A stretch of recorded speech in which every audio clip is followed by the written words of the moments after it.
for those of you that are just joining us. My name is Amanda. I'm a college counselor at Strive to Learn, and I am based in London, so I'm the international student and STEM specialist of our team. I'm also a graduate of UC Santa Cruz, so it's really exciting to talk about the UC application process since I'm sure like some others here, I also went through the process. I've met some more people.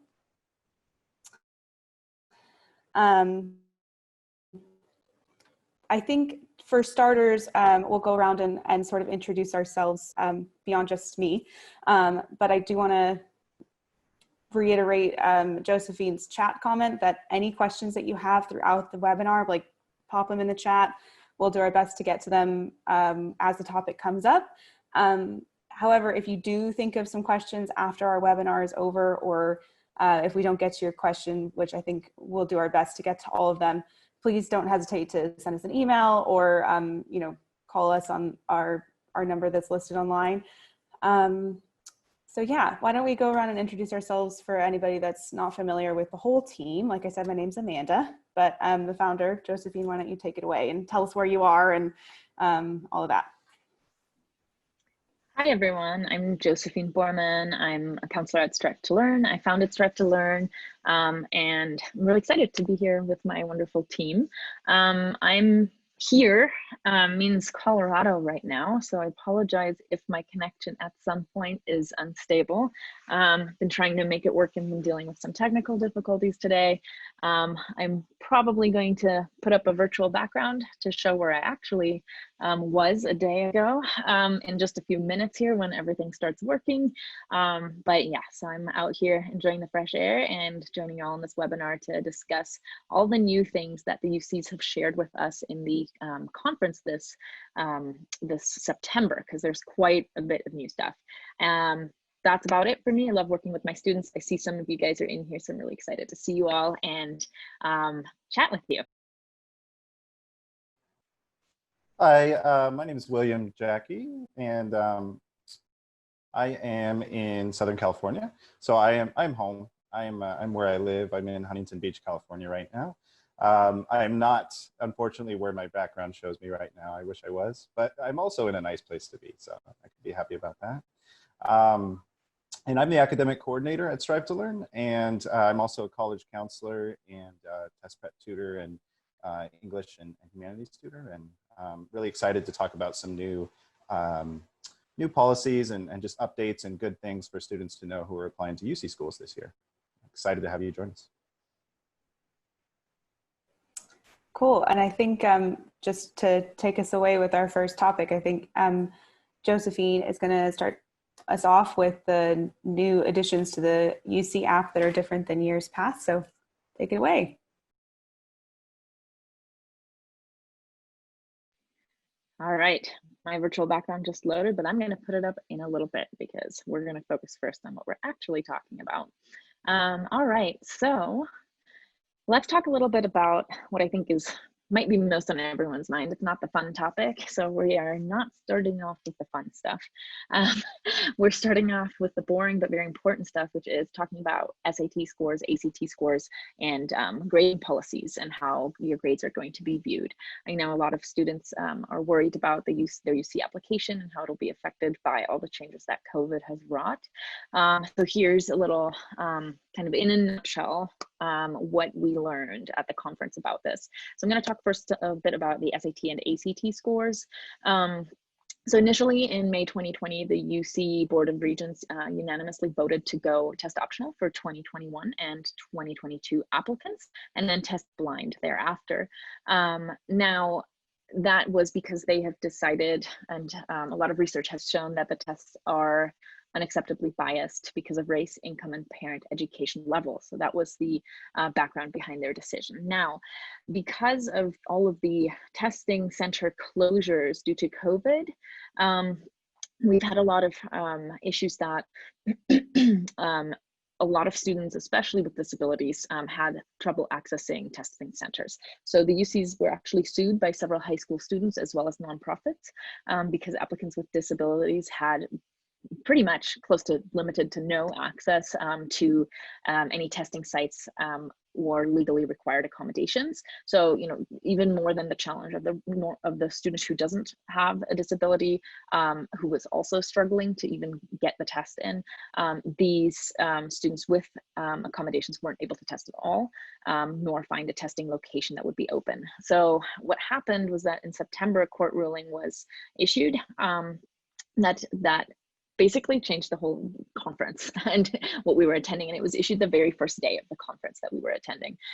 So the end result, or the updates in the SAT ACT policy, is that we can no longer say that UCs are test optional.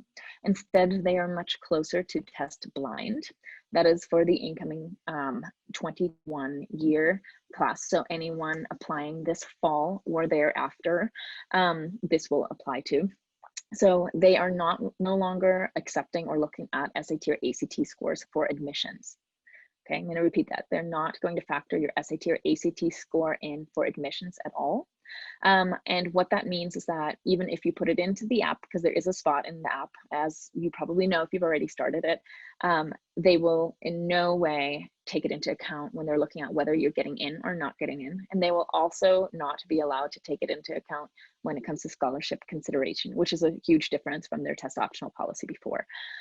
They also do not look at essay scores anymore. Even if you took it with the essay, you bombed it, they will still look at they will not look at the essay scores at all. And now what's important here is that they are not very clear right now. And I just this morning checked if they have an update on their website. I did not find an update yet. As I said, this court ruling is very recent. It's only about 2 weeks old, maybe a little more. So I think the UCs are really still figuring out how they're going to respond to this, whether they're going to countersue or not, or just change their policies. So it's very complicated right now. Also, not every UC is the same. So just, I really say, stay up to date, go on their websites. You can't file your application till November 1st, right? You can fill it out now, but you can't submit it. So it may very well be that the UCs will not issue a new policy until sometime in October, sometime before you can actually submit. But this is what they said in the conference. In general, it will not be considered for admissions. And as far as scholarships, they say they will look at merit overall. So not on your test score.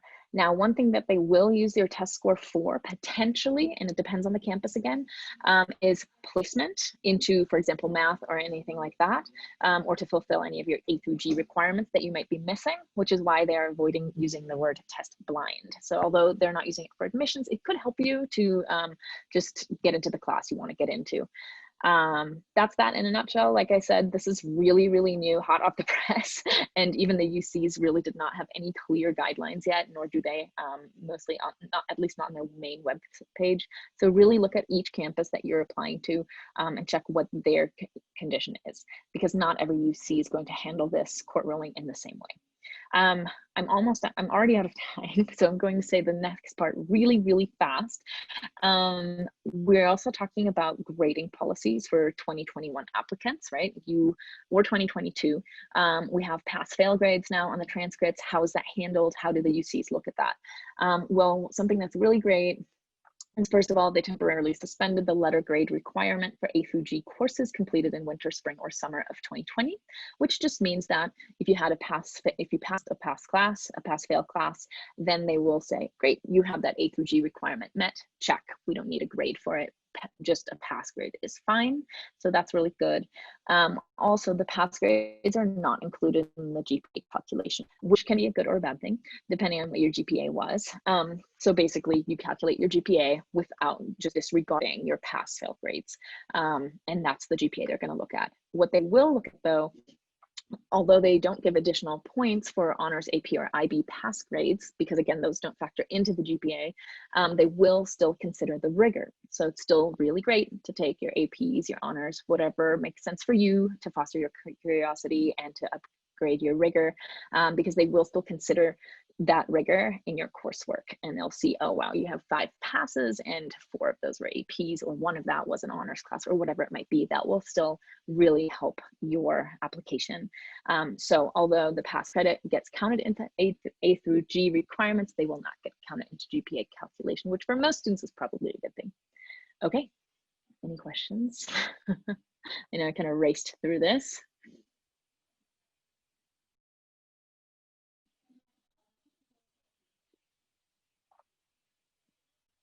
Amanda, are you?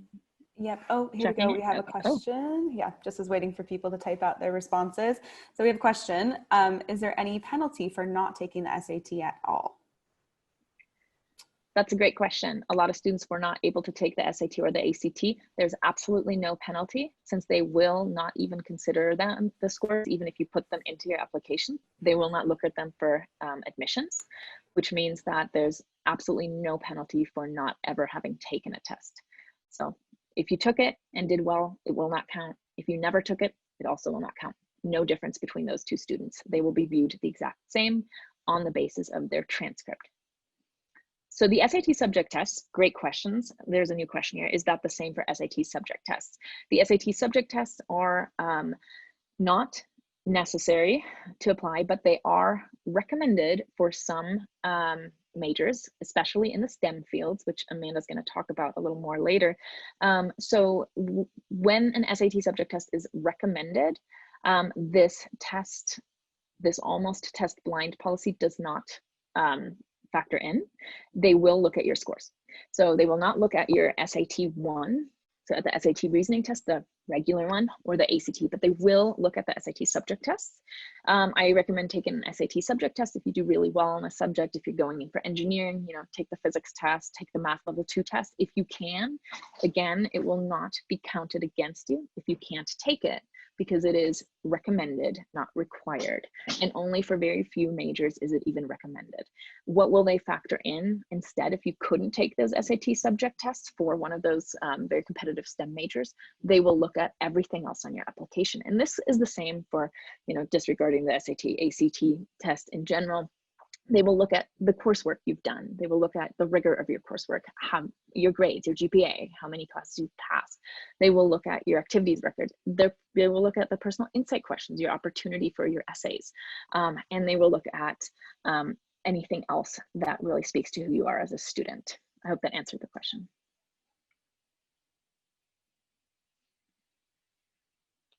And we have another question. If the student's high school has chosen to award grades and not use pass-fail policy, will the UC still look at those grades for those semesters with a different lens? This will be our last question about the SAT. Absolutely. Perfect. Yes, absolutely. Great question. They will still look at them under a different lens. What they made abundantly clear during the conference is COVID has happened.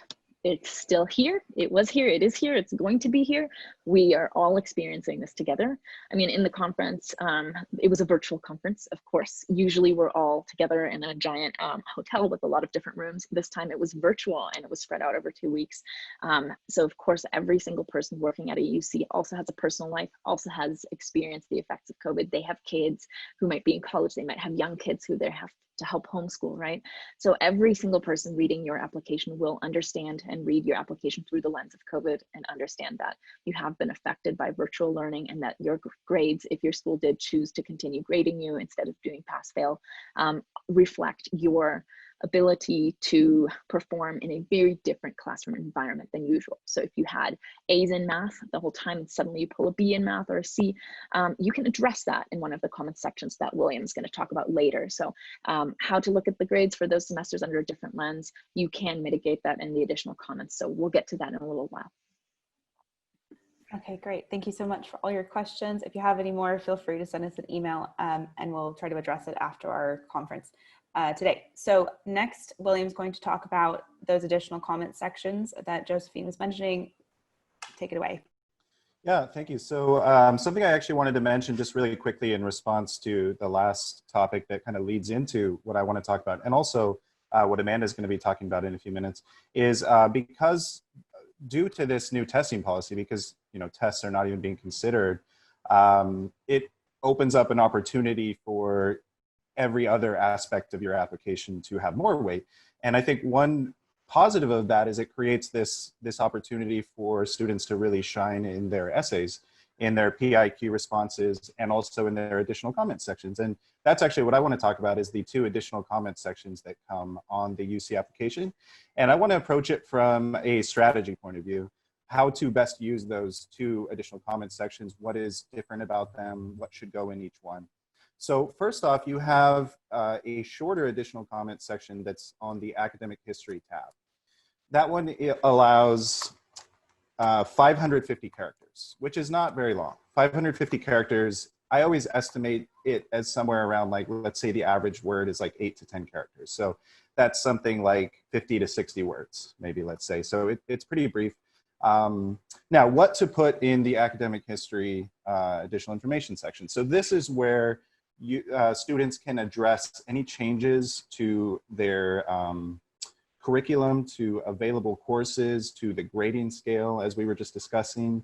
But also importantly, it's where students can discuss how certain effects of the pandemic have affected their ability to perform academically, to get the grades that they would be getting if it was, I'm gonna make sure I'm spotlighted here, to make sure they get the grades they would be getting if it was not distance learning, if they were in person and it was a familiar learning environment.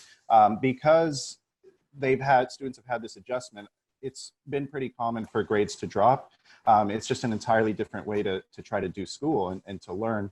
This additional comments section under the academic history tab is a great opportunity for those students to be able to explain, to provide some context. And that's what the UC admissions officers would really recommend, is just, you don't have a lot of space, but they want you to just briefly explain what is your situation, what is the context that explains why you were maybe not able to get the grades that that you know you can, and that match with your previous GPA, your previous record. So that academic history additional comment section is really focused, like it sounds, you know, on the academic side of things. How have your grades been affected, your ability to take particular tests, anything related to your academics. And so this is a great opportunity for students who want to write about how the pandemic has affected their academics. Just another note of strategy for this one, I would say, because it's so short, it is okay to use fragments. You do not have to write incomplete sentences in trying to explain your, you know, the effects of the pandemic on your academics. Approach it kind of like you would when writing about how you're describing your activities on your activities list. Generally, we recommend to students to not use pronouns, don't use subjects, just write with active verbs. So that's a great way to approach this too. Just write in fragments, just focus on the information, providing the context. Now, there's a second additional comment section that is lengthier. It allows for more space to write. That one is on the personal insight questions tab, which is down towards the bottom of the application. Now, this additional comment section is not intended for academics. It's more for everything non-academic, as far as how COVID has affected a student's life, or how the social justice movement this year and everything that's happened in various cities across the United States has affected students' lives. So if a student wants to write about either of those things, the additional comment section is a great place to do it. It is, and Amanda's going to talk about the 4 PIQ questions, which we kind of think of as short essays. It is possible, or there may be a reason why a student would choose to use one of those PIQs to write about COVID, but generally the admissions officers at the UCs are recommending using the additional comments section for that, unless it's maybe, let's say, the most formative experience of a student's life that has contributed to a lot of changes and to making big decisions in their life, where it's kind of like, this is the central event of your life. That's really the only reason why they would recommend using one of the 4 PIQs to write about COVID effects on your life. Instead, you have this great additional comment section, and you have 550 words, so it's even longer than the PIQs, which are 350 words each.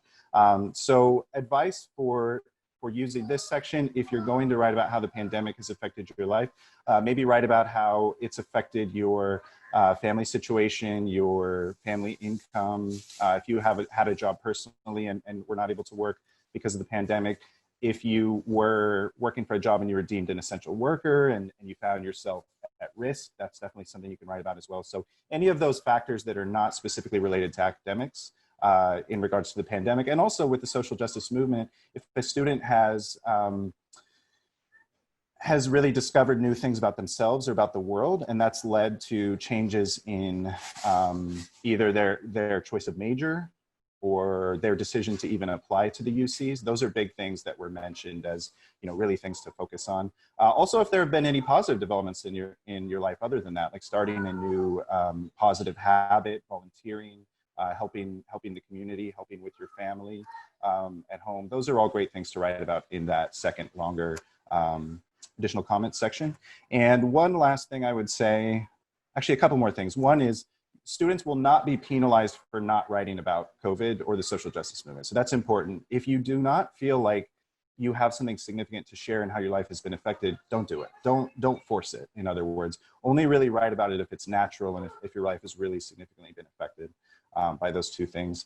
And an actual quote that I liked from the presentation I attended in regards to this was, share if it's significant, but we don't need to see it. So that was how it was worded, and I think that really sums it up well. And lastly, don't use a couple don'ts. Don't use either of the additional comment sections as an extra PIQ response. And also don't use it as a continuation of one of your 4 existing PIQ responses.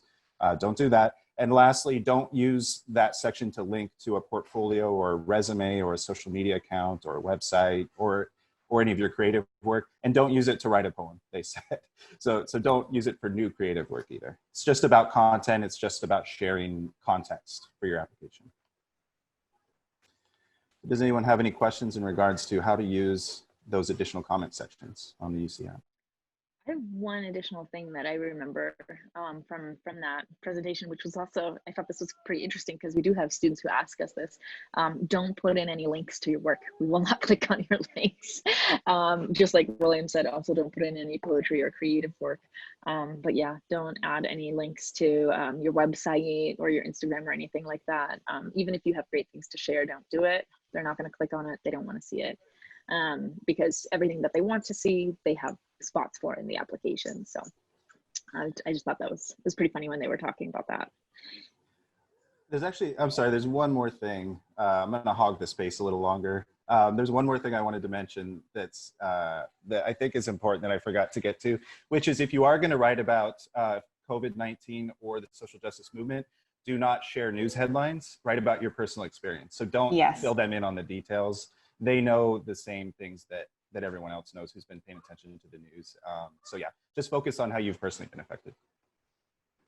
Yeah, thank you for all of that, William. And I see a question about supplements in the application, and we'll talk a little bit more about how to weave in your work and your important creative work, especially in my topic, which is the do's and don'ts of the personal insight questions.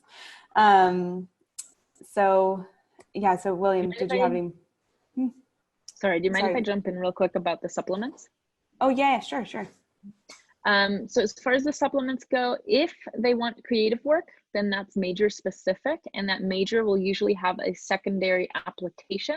So for example, if you're applying for theater, you would have an audition, right? Things like that. So once you indicate your major on the UC application, in case they require any supplements, they will then give you a secondary application that you fill out later usually, and as part of a secondary application, not within the same application, but they would send you a link and inform you about it as far as creative supplements go, if that's what the question is aiming at.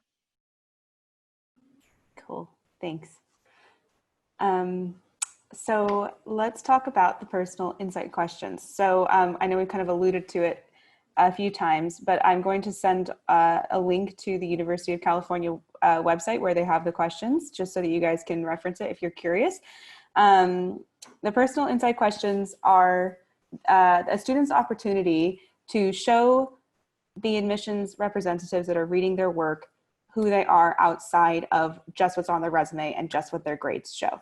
It is an excellent opportunity to show who you are, especially if you don't feel like your grades alone say everything about you.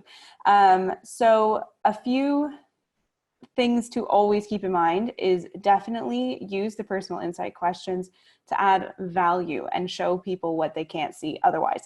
But don't think that this is going to make or break your application. I think that some people get nervous when they sit down to write their personal insight questions, thinking if this goes horribly wrong, I'm not going to get into my university of choice. the questions are meant to help your application and to add context for who you are and why you made the decisions to take that certain class or that extracurricular. So really own that and give them something interesting to read about you that gives context. There are several different options to choose from, and there is no penalty for which ones you do end up picking. So don't be concerned about that either. So that's a big don't. Regarding what William was talking about, as far as COVID and the social justice movements that are going on, don't feel like you have to write about that just because it has been such an impactful year in those ways. I just want to reiterate that it's in our conference, which is the most recent and up-to-date information that we could possibly get. Everyone kept reiterating that we know that COVID was significant, and we know it's affected a lot of people, but if you want to talk about how impactful your dance classes have been or your soccer games or whatever, like that is absolutely fine and really valuable information for the admissions representatives. So, however, you can, if you, for example, during the stay-at-home orders, picked up a new hobby that is your favorite thing you've ever done in your life, you can talk about that hobby and you can say, because of COVID, I got to learn how to play the guitar because I couldn't go to my soccer games that I used to love so much. And now I want to be a musician in my spare time. You can use your experiences that we've had this year if somehow it's impacted you in the long run. So that being said, there's also a lot of questions that we as counselors get about how to structure your essay and sort of what they're looking for as far as grammar and people wanting to write poems and things like that. Definitely the admissions representatives want to read a comprehensive story about you. So if nothing else, try to get all your thoughts in a coherent way on paper, if nothing else. And I think that is probably the most important thing is to give a whole snapshot of you per question that you get. But also don't worry about telling a story that you think other people might have already told. So if, for example, you pick the personal insight question about leadership, and you think, oh, other people have done link crew, I couldn't possibly write my essay about link crew. Definitely do, because no one's going to write that essay the way that you would write that essay. So take that opportunity to tell your story in the way that you feel represents you the most.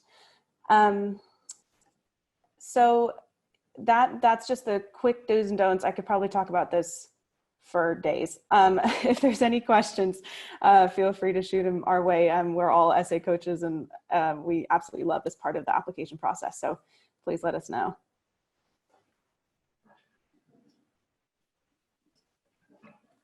Yeah, as we wait for questions to come in, that was awesome, Amanda. I think one thing that really stuck with me was that they said, UCs don't do interviews. And so this is your opportunity for your interview, basically. So show them the context of your life. They see your grades, they see your school, they know things about your school, about the environment you live in. They see your extracurriculars, right? And then that doesn't, that could look the same across 5 students, but what you show in your personal insight questions, that's going to provide the context for why are you doing those things? What motivates you? What's your worldview? What are your passions? How do you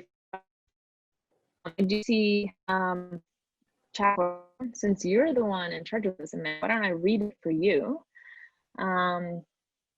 Okay, there were so many disappointments this year. Sorry, I think I'm only seeing half. Okay, lost opportunities. Is it okay to write about that somewhere?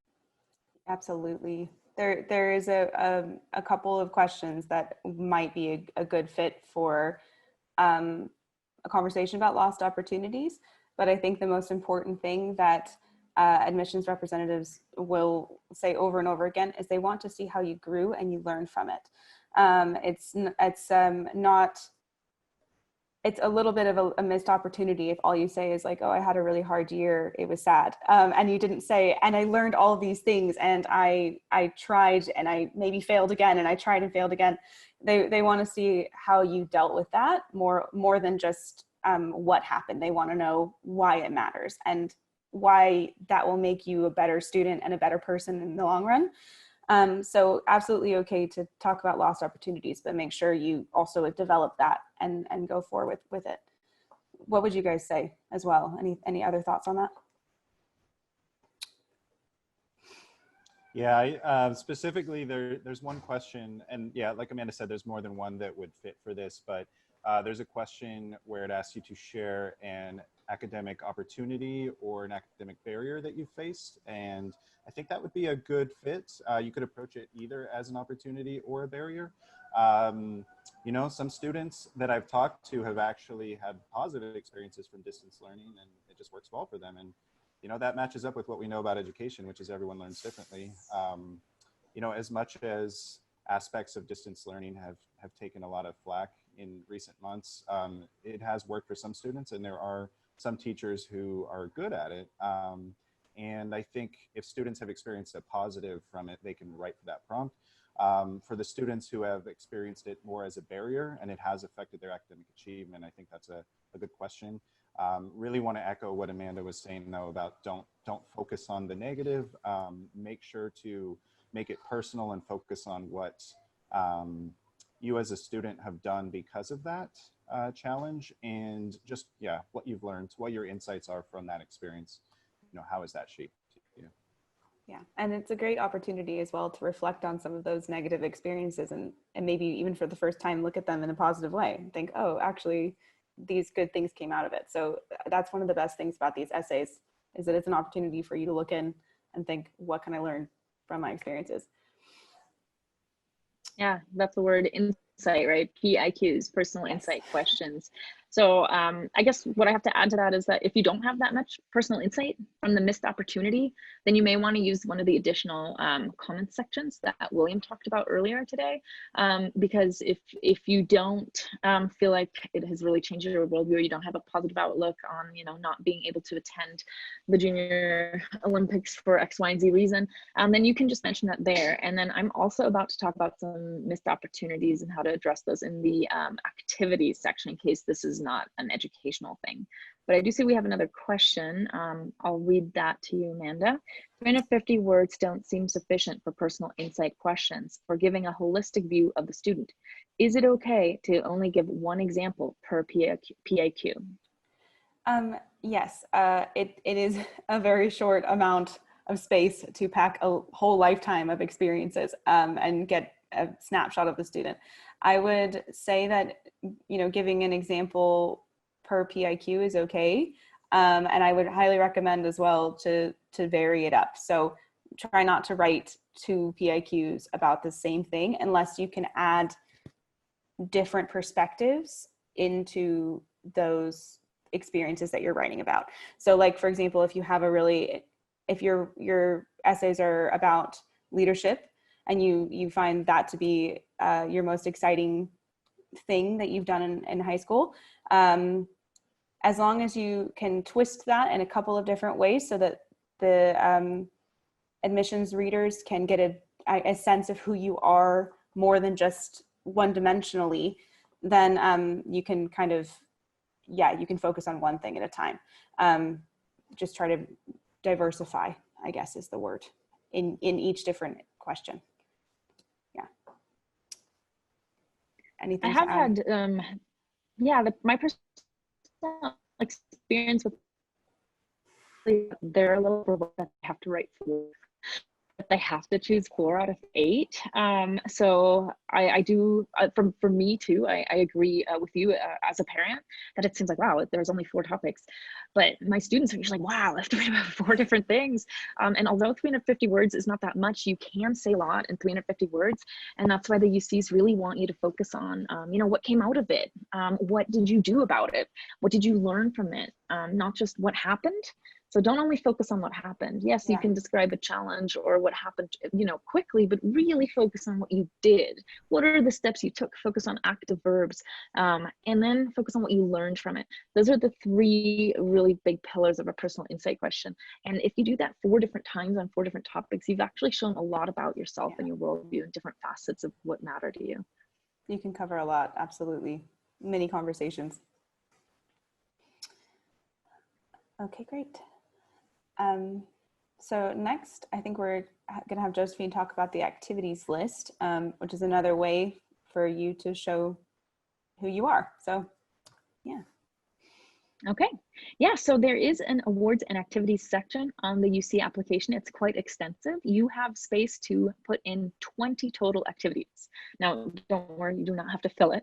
They are not expecting everyone to be actually involved in 20 activities. I don't think there's enough time in the day, although some students might. Depends on how you're portraying those activities. So that is something that is new on the UC application this year. They changed the structure. The past year, it was that there were 5 spaces per category and there were 5 categories. So you had 25 spaces. But you know, some students encountered what I have 7 for this category, but I have 0 for this other category. So it got a little stressful. Where do I put my different activities? Where do I put my awards? So they simplified it this year and it's a really nice structure now. I think it works a lot better. You have 20 total slots for activities. They do not need to be in any specific category, so you can really tailor it to who you are and what you've been doing. So really don't feel pressure to enter all 20. They're just there for you to use if you want to, and you don't need every single type of activity. Maybe you haven't done a lot of volunteering, but you have done a lot of leadership in clubs or organizations or gotten politically involved. That's fine. They're not expecting everyone to do everything, right? So it really, you know, the new structure allows that flexibility to reflect on your own interests for the student and the passions and the way the student sees themselves. So this is really important. There's a pretty big slot that you have. You have 350 characters to describe each activity. That's quite a lot. It's characters, not words, but it is several sentences. It's a little shorter than last year. Last year you had 500 characters. So just like William was saying about the additional comment section on the academic portion, you don't need to have full sentences, and you do want to focus on your role. You don't want to focus on describing what the club or organization is. You want to focus on what you did. They really want to know, you know, if you were in youth and government, for example, what did you do in youth and government? Don't explain to me what youth and government is and which conference you went to and what the conference means. We don't want to know that. We don't want to have the whole youth and government structure explained to us. I want to know what you did. Were you a delegate? Did you present? If so, before how many people? Were there 2,000 students listening to you deliver your speech of 1,000 words that you had worked on for 3 months? That's what we want to hear. Very actionable, quantifiable items. So you heard I was using words, obviously. Action verbs is what I mean. I was using actual numbers. I made it quantifiable. I worked on this speech for 2 months and then I delivered it in front of 2,000 other YNG delegates. We want to be really, really specific and really action focused, and we focus on your role in this section. Now, there is an additional part on some of them where you can also describe the organization in a separate box. So that's nice too. For example, if you held a job, they're going to ask you to describe the place of work. So you can just focus on that there, and then they're going to ask you to describe your role within that. So it's really nice. You actually have quite a bit of space there, and you can also add, you know, I learned customer service skills by dealing with difficult students, etc. So there's a lot of different things that you can do within that that really supplements their personal insight questions as well. So in your questions, you don't have to talk about those activities. You can talk about something else that maybe didn't fit in the activities and awards section, or you can elaborate on one of your activities or awards from that section as well. Either way works. Okay, let's see what else. So, and I am, of course, COVID-19 has a lot of activities. Here we come back to the question earlier about missed opportunities, right? So many lost opportunities is what one of the parents wrote. So they are not penalizing students for lack of activities during COVID-19. They do understand, again, everyone reading your application also had lost opportunities this year, I'm sure, personally, professionally, whatever it might be.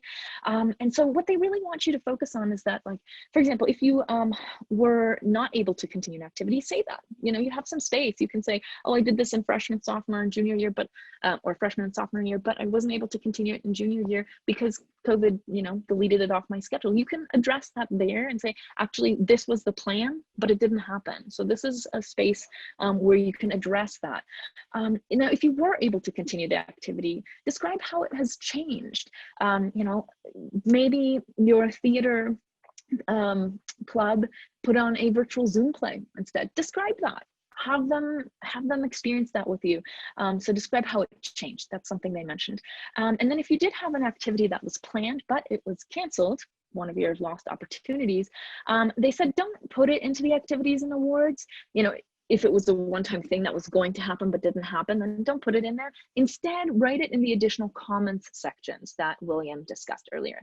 And remember, William told us you have 550 words in the additional comments section that follows the PIQ, the personal insight question section.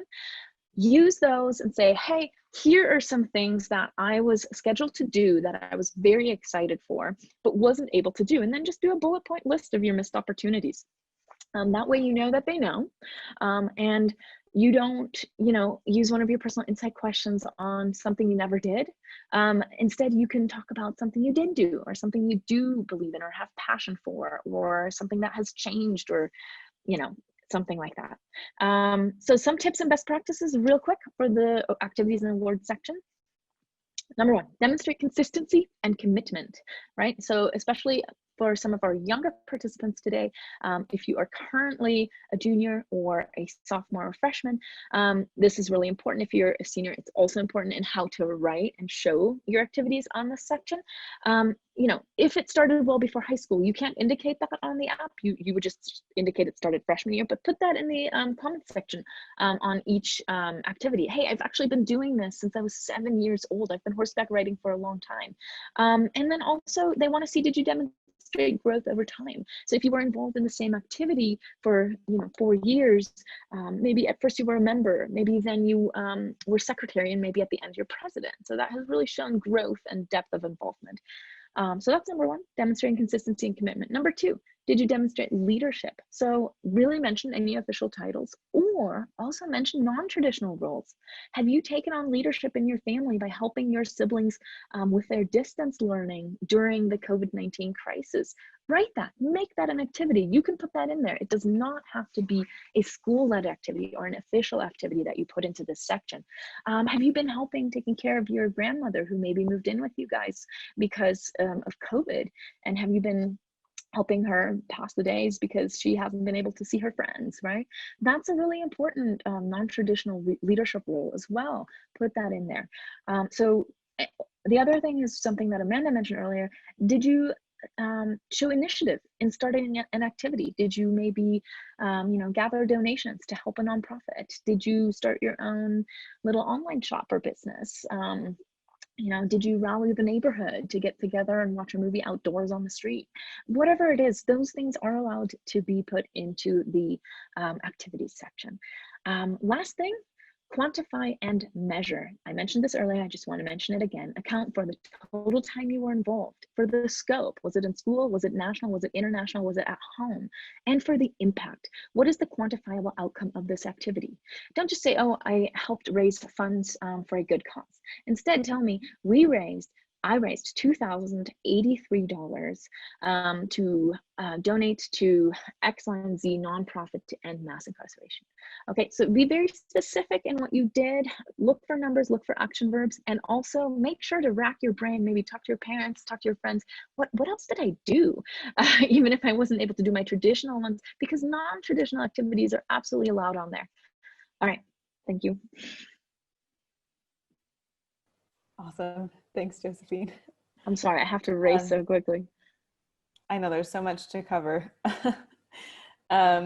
So maybe we'll just move on from questions. If you have questions about activities list, send it to us for after our conference,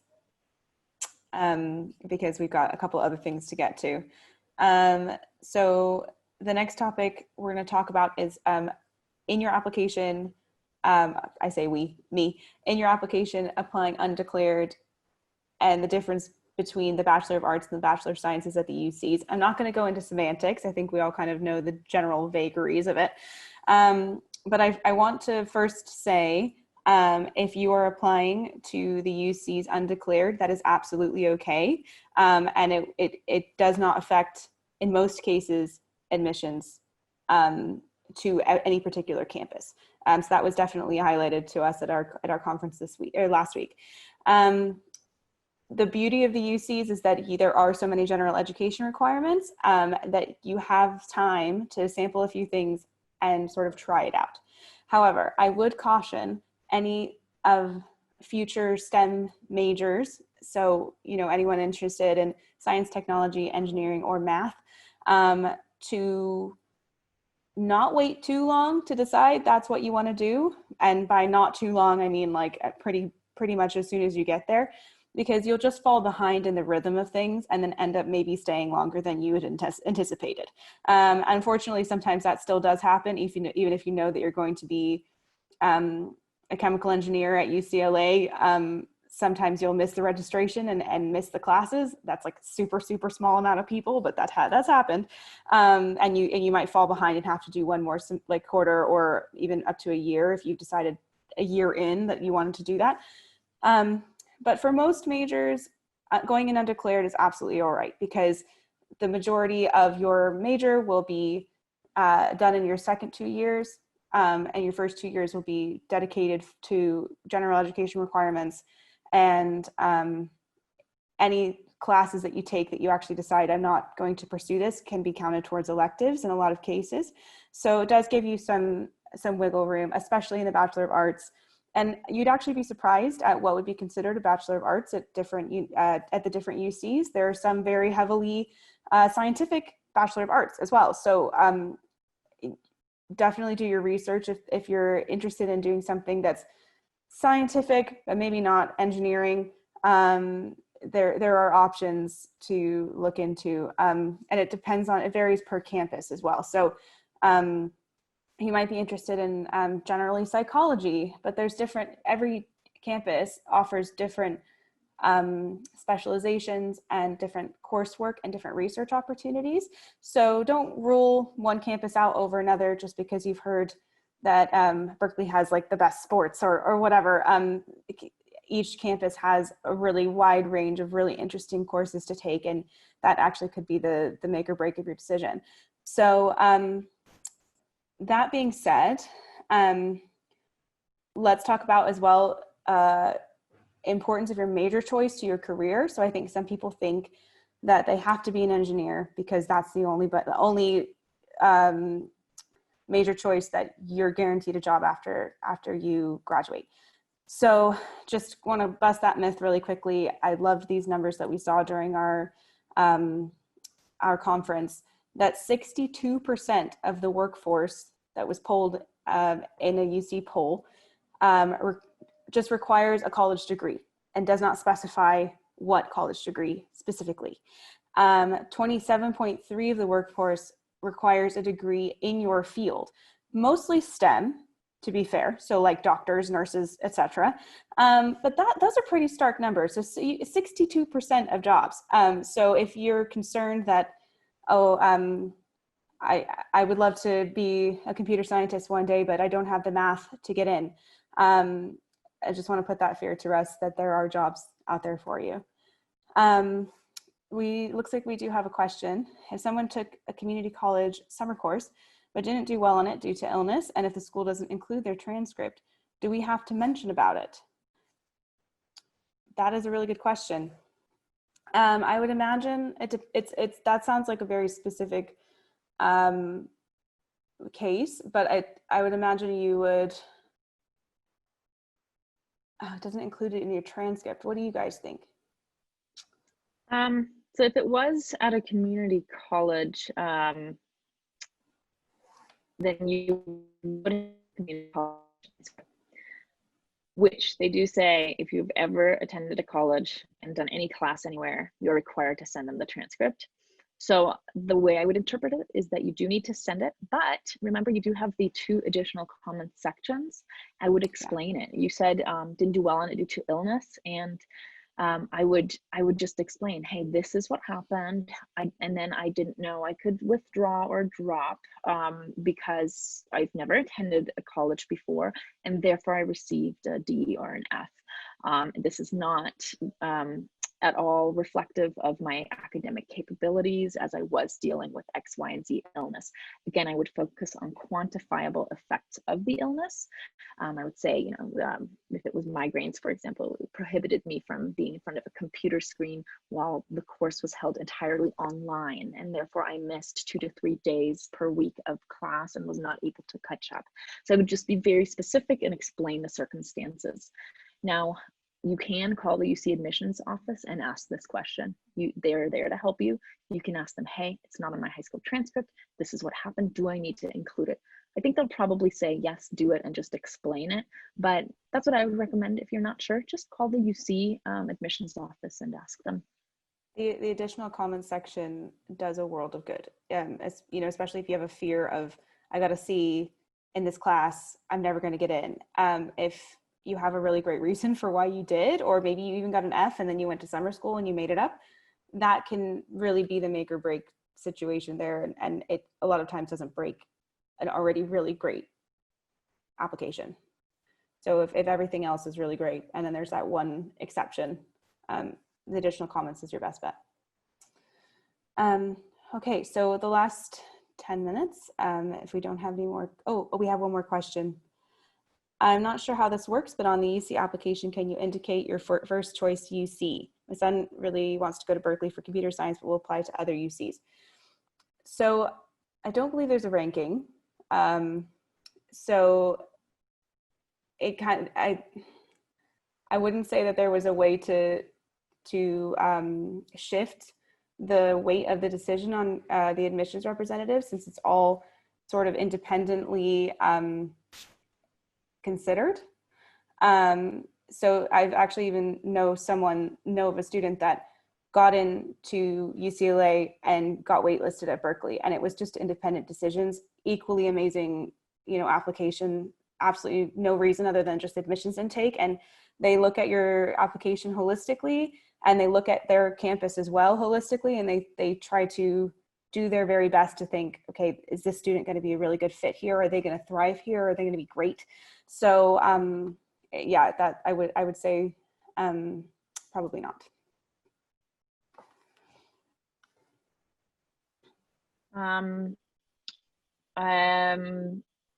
Sorry, I didn't want to hog it.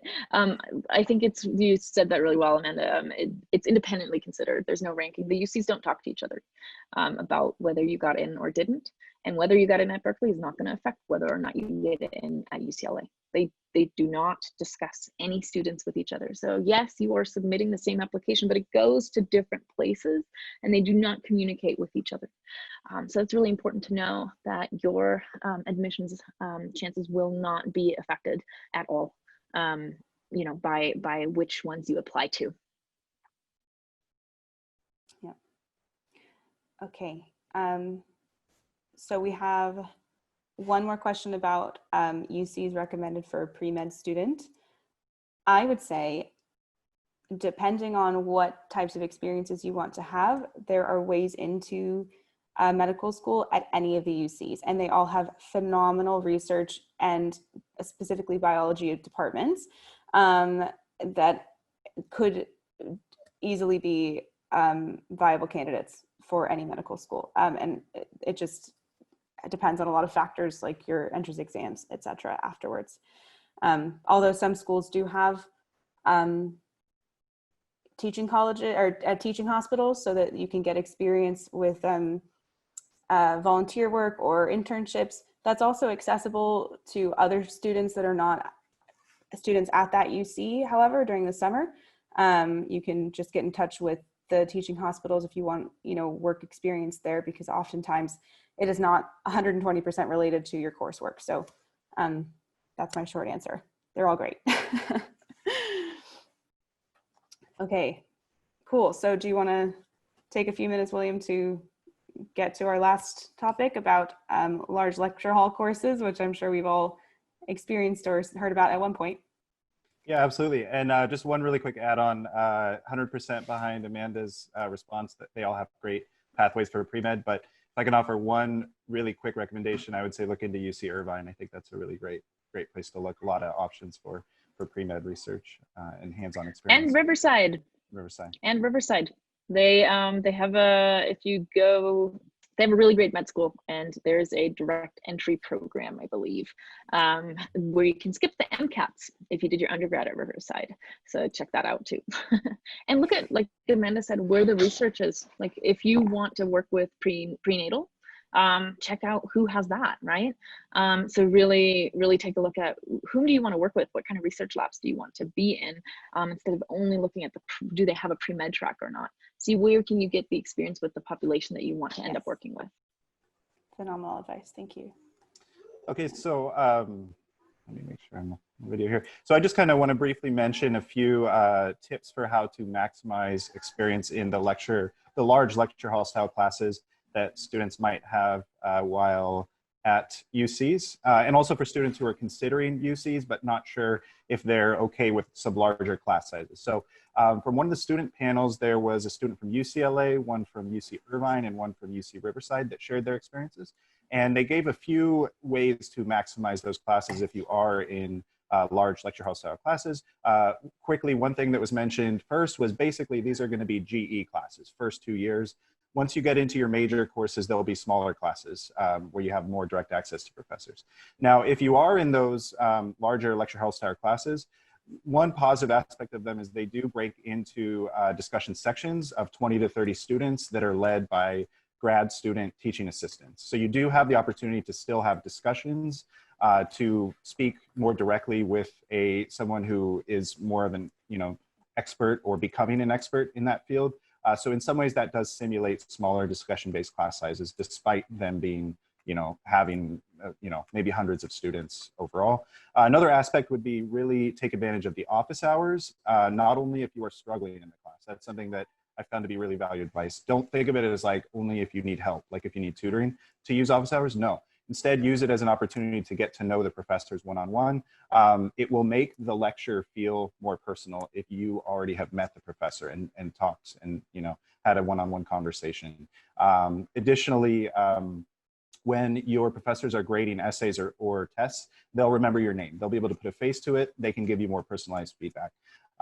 And one last thing that I thought was valuable advice was to think of the teaching assistants in those classes as mentors, because they have generally already taken that course, done well enough in it to be, approved as a teaching assistant. They can give advice on how to succeed, how to do well, what to focus on, how, maybe even with that professor, they've taken the course and they can give you very specific advice. So definitely take advantage if you are going to a UC school and you are going to end up in some large lecture hall courses, take advantage of those 3 different factors. And one thing to add about getting to know your professors, in office hours and outside of courses, this is advice that I think a lot of first quarter freshmen follow really well and then completely forget to do as soon as the first quarter is over. Don't give up on it. That's all I'm trying to say, because especially as the classes get smaller and as you get more into your field, your professors become more engaged because the class sizes are smaller and smaller, and you'll actually end up seeing your professors over and over again as well throughout the year. So if you go in your second quarter when everybody else has forgotten and you get to know your math professor, you're going to likely see them again in 3 years. So you might as well just continue that habit and always be the person that shows up to office hours. It'll do you really well, and you might even get a research opportunity or something as a result. So.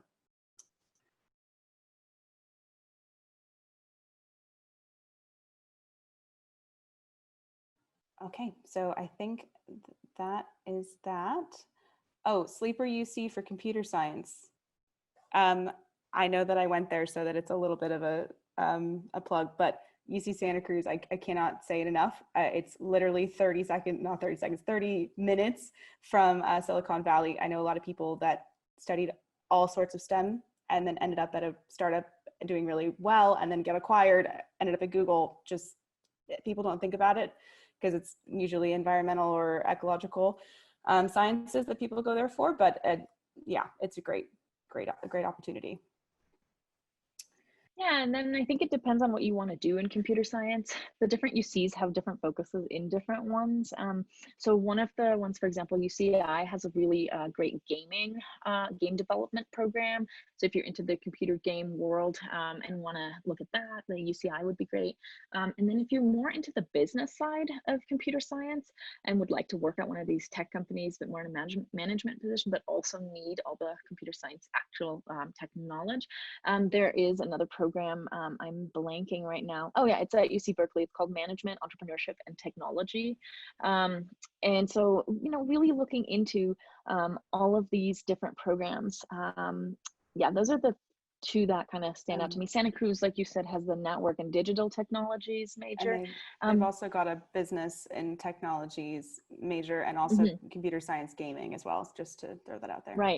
Right. And the network and digital technologies is the one that brings the business and tech together at Santa Cruz, for example. Yeah, so really looking into those different names, right? Looking for not just the straight up computer science major, but looking for the word technology when you're searching through their majors, the word network, things like that, computer game, just the word science. So really being open to, hey, maybe it's called something different, but it's still what I'm looking for. Yeah, definitely. Okay, great. Thank you for all your questions, everybody. It's been really fun. I think Josephine has a few announcements to make. Okay, yeah, if you guys don't have any further questions, thanks first of all for coming. I just wanted to really quickly let you all know, if you don't already know, that we have a great newsletter. Sign up for it on our website. If you go on strive2learn.com and scroll all the way down, you can sign up for our newsletter. And then, let your friends know. We are trying to send one out twice a month, every 2 weeks approximately, with any of the newest college counseling knowledge. How do I write my essays? What webinars do we have coming up? When should I submit what? What's a good scholarship out there? So we're really trying to address everyone's needs and put out a lot of free information to provide access. And then another thing would be, let us know what you'd like to see next. You guys have said it's been pretty helpful to see, hear everything that we've learned in this conference. So send us an email to info@strive2learn.com. Amanda, could you maybe type that in the chat for me real quick? info@strive2learn.com. And let us know what you'd like us to present on next. Also, our website has a lot of information. That's www.strive2learn.com. So check that out. And then if you have any questions specifically about your family, your student, yourself, if you are the student, just know that we do offer a free consultation with any one of us. You could be working with Amanda, with William, or with myself, and have a free consultation to discuss our college counseling services to see how we can help you in your college search and application process. That's it from me. Also, welcome to Colorado. I finally got my virtual background up. And this is the lovely Cornwall, England. So we all tried to have backgrounds where we are. Anyways, great, thank you. Michelle, I love your comment. Yes, managing the application timeline is quite a process. That's what we help with. So yeah, that's true. Well, thank you all so much. It was so nice to talk to all of you.